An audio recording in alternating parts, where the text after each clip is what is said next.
the fact that we've had the first signs of some consistency, semi-final, final, has to be a step in the right direction. It's not ultimately where we wanted to get to, and when you're so close, that's even more painful. Of course, it just feels like stomach's been ripped out this morning.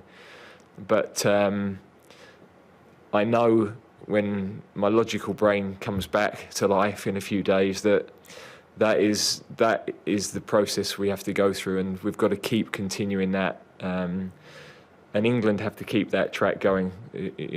Whoever is here, whoever's at the FA, whoever's at St George's Park, that's what we have to build. That was the vision at the start, and we're showing the signs with the help of the clubs who are producing some fantastic young players. All of those things have to align, because any part of that football pyramid that isn't strong affects the national team. And at the moment, lots of things are starting to come together, and we have to continue that.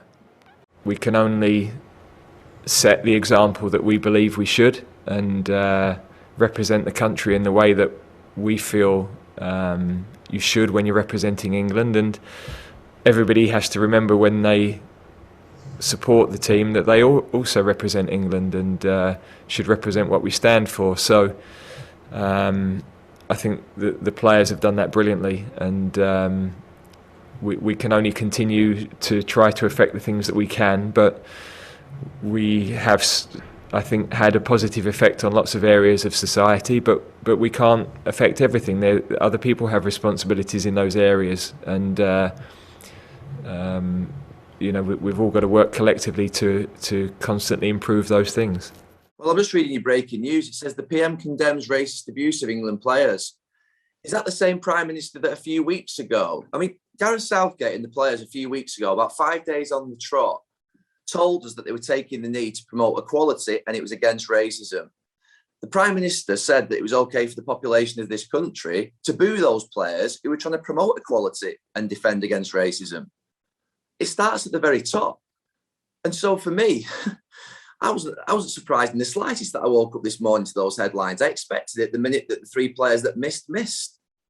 And, the fact of the matter is, there is an issue, obviously, in football. There is an issue in society where we feel it's acceptable, basically, to criticise players for sporting actions because of the colour of their skin.